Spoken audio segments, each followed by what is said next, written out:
Background vocals, the why, the how, and the when. I used to have you in a photograph. Carry on. Love is coming. Love is coming. Don't wanna say goodbye. Birds of a feather, we should stick together. I said I'd never lost you inside and out.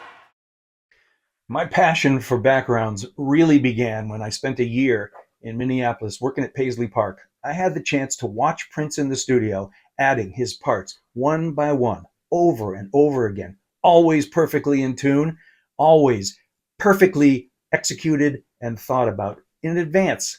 It really, really lit me on fire when it comes to background vocals. So let's talk about this. I am a rock.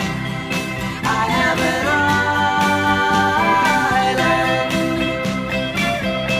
island. If you want to have some fun with vocals, go see Jacob Collier. His shows are incredible. He teaches thousands of people one note at a time, and they all sing together. Check this out. Somebody love, find me somebody love, somebody love, One of the other things that makes backgrounds so cool to listen to is when you have singers in a band that have 3 or more distinct sounding voices. Look at Fleetwood Mac. Lindsey Buckingham has an unbelievably cool, pointed, down there kind of voice. When you put him against Stevie Nicks' voice, high, airy, wobbly, it's a really weird combo. But the minute you add Christine McVie in there, it becomes unmatchable and magnificent. Let's only love you when they're playing. And another thing, I talked about seeing Prince stack his vocals on top of one another and make an unbelievable complete sound. But you know what? Billie Eilish learned from Prince because she is on fire when it comes to backgrounds. Good for her, good for Phineas. And of course, what good would one of my videos be without talking about something that has to do with the Beatles? So you got John Lennon, you got Paul McCartney, and you got George. The two of them, Paul and John, singing their duet, The Two of Us, it's Everly Brothers. You and me burning matches, lifting latches on our way back home. Now, take each one of them, stack their voices tens of times. Because the world is right. Did you ever notice that George always sings like an eighth of a step flat? Always. But you know what? That's part of the character of the Beatles blend, and I love it. I don't know about you, but it's taken me decades to recognize and figure out the Beach Boys harmonies. I know, I'm late to the party. But the sounds of Carl Wilson, Brian Wilson, Al Jardine, Bruce Johnston, and of course, Mike Love, all of them have really different, unique voices. But when you stack them together, it is ethereal magic, manna from heaven. You know what that is? It only makes it worse to live without it. But let's talk about it. Counterpoint, back and forth. Wouldn't it be nice? Run, run, woo.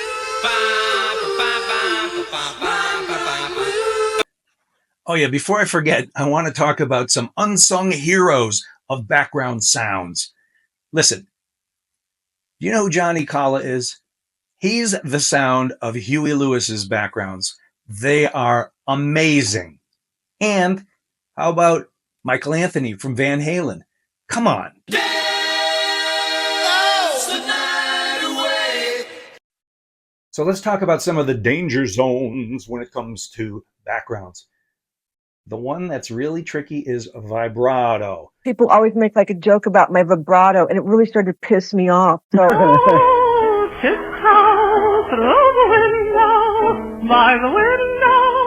But you know when vibrato really works?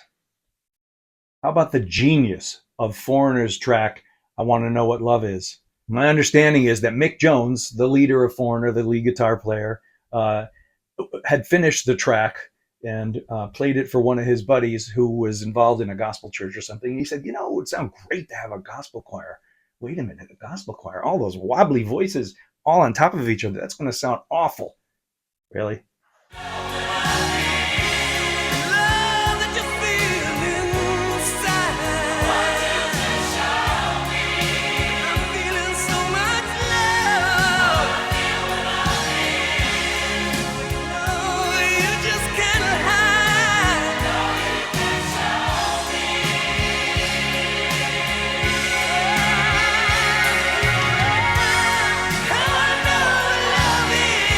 So for me, I think the lesson is vibrato on single voice, good.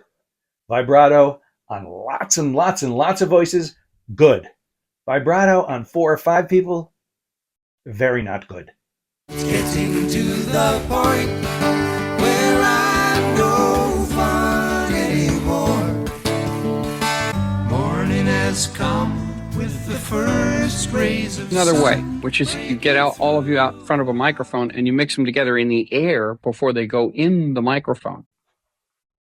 And then one of the other things people used to do with backgrounds, I don't hear it much anymore, is panning. Yes, I know every other voice gets panned to the left and right. Great. That's not what I'm talking about. I'm talking about this. Come on, bring that back. That's so amazing. Okay, that's it for me this time. Hit me up in the comments. Leave me some of your favorite background parts from songs over the years. I'd love to see what they are. All right, I'm Rick Nair. We'll see you next time.